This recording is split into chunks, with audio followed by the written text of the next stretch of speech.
मोदी सरकार हर रोज देशवासियों के सर पर 4,000 करोड़ रुपया कर्ज लेती है। साल 2014 में 410 रुपए में मिलने वाला गैस सिलेंडर अब 1,000 रुपया का हो गया। एमएसपी गारंटी कानून पर सरकार कोई चर्चा नहीं करती। देश में बढ़ती आर्थिक असमानता के चलते 142 देश के सबसे बड़े अमीरों की संपत्ति तो एक साल में 30 लाख करोड़ बढ़ गई, पर देश के 84% घरों की आय कम हो गई।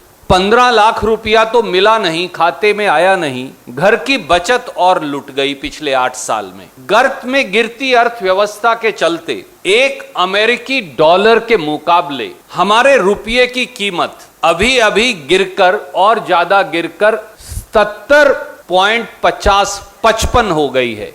यानी 77 रुपया 55 पैसे में आप अब $1 खरीद पाएंगे। ये 75 साल में सबसे बड़ी गिरावट है। दूसरी ओर देश का कर्ज जो आजादी के बाद 68 साल में 2014 तक 55 लाख करोड़ था, वो पिछले 8 साल में 55 लाख करोड़ से बढ़कर 2022 में 135 लाख करोड़ हो गया। मोदी सरकार हर रोज देशवासियों के सर पर 4,000 करोड़ रुपया कर्ज लेती है। हर हिंदुस्तानी के सर पर केंद्र सरकार द्वारा लिया गया कर्ज की राशि अब 1 लाख रुपया प्रति व्यक्ति हो गई है। महंगाई ने लोगों का जीवन नर्क बना दिया है। साल 2014 में 410 रुपए में मिलने वाला गैस सिलेंडर अब 1,000 रुपया का हो गया। साल 2014 में 71 रुपये का पेट्रोल अब 105 रुपया 41 पैसे प्रति लीटर हो गया।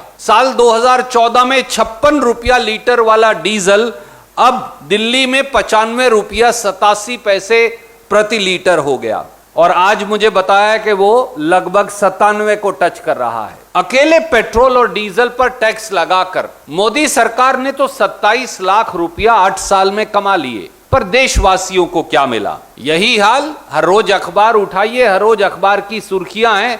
आटा, दाल, खाने का तेल, टूथब्रश, साबुन, टीवी, फ्रिज, रोजमर्रा की जरूरत की हर वस्तु की है। देश में बेरोजगारी की दर 8% से अधिक है। भारत सरकार सरकारी उपक्रमों, पीएसयूज और प्रांतीय सरकारों के अगर खाली सरकारी पद भी देखें तो उनकी संख्या 30 लाख से अधिक है। यानी 30 लाख नौकरियां खाली पड़ी हैं और युवा हाहाकार कर रहे हैं। अकेले देश की सेनाओं में 2,55,000 पद खाली पड़े हैं। निजी क्षेत्र में एमएसएमईज तालाबंदी की कगार पर हैं। करोड़ों एमएसएमईज बंद हो गए हैं। 2 करोड़ रोजगार हर साल देना तो दूर, करोड़ों रोजगार छीन लिए गए हैं। किसान व खेती को प्राइवेट हाथों में सौंपने का षड्यंत्र जारी है। पहली बार खेती पर टैक्स यानी जीएसटी लगाया। खाद पर, ट्रैक्टर पर, खेती के उपकरणों पर, कीटनाशक दवाइयों पर। खाद की सब्सिडी काटी जा रही है। डीएपी और यूरिया खाद की कीमतें आसमान को छू गई हैं। एमएसपी गारंटी कानून पर सरकार कोई चर्चा नहीं करती। मनरेगा का बजट काट दिया गया है। किसानों की आय 2022 तक दुगना होना तो दूर की बात है, लागत की कीमत तक नहीं मिल रही। एक और पहलू, दलित और आदिवासियों का सब प्लान खत्म कर दिया गया है। यानी बजट में दलित और आदिवासियों की हिस्सेदारी अब खत्म।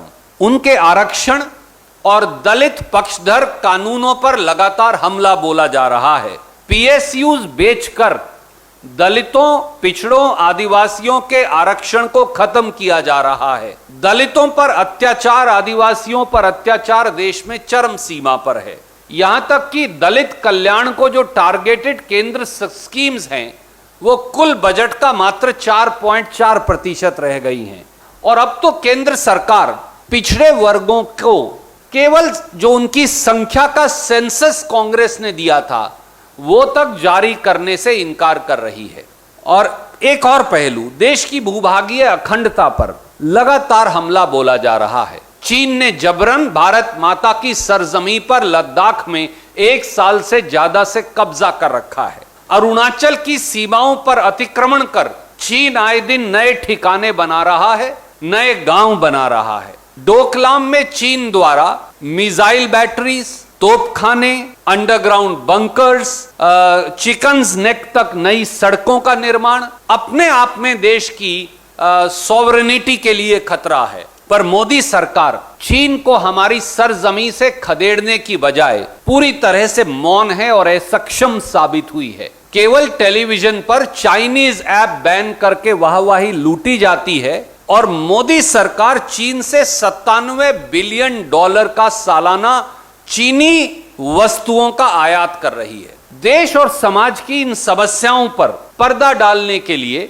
मोदी सरकार ने चौतरफा धर्मांधता और रूढ़िवादिता का अंधकार फैला रखा है, जिसके टारगेट हैं अल्पसंख्यक वर्ग, खास तौर से मुसलमान, ईसाई और सिख वर्ग। रोज नया हिंदू मुसलमान विवाद पैदा कर देश की आंख पर पट्टी बांधी जा रही है। समाज में हिंदू मुसलमान विभाजन के बीज बोकर वह तुष्टीकरण की इस राजनीति को आधार बना भाजपा लगातार चुनावी जीत तलाश रही है। भाजपा प्रायोजित मुद्दे हैं शमशान और कब्रिस्तान, बुलडोजर, लाउड स्पीकर, गर्मी निकालना, मंदिर बनाम मस्जिद बनाम गिरजाघर बनाम गुरुद्वारा, सड़कों के नाम बदलना, खाने और पहनने के नाम पर समाज में विभाजन पैदा करना। दुर्भाग्य ये भी है और मुझे ये कहने में हिचकिचाहट नहीं कि नफरत की इस खेती को परोसने में भारतीय जनता पार्टी ने मीडिया के एक वर्ग को भी शामिल कर लिया है। देश और देशवासियों के सामने यही सबसे बड़ी चुनौती है। क्या देश ऐसे चल सकता है? क्या देश ऐसे तरक्की कर सकता है? क्या देश ऐसे आगे बढ़ सकता है? क्या भविष्य के भारत का निर्माण धार्मिक बंटवारे, आर्थिक भेदभाव और जातिगत बंटवारे के आधार पर होगा?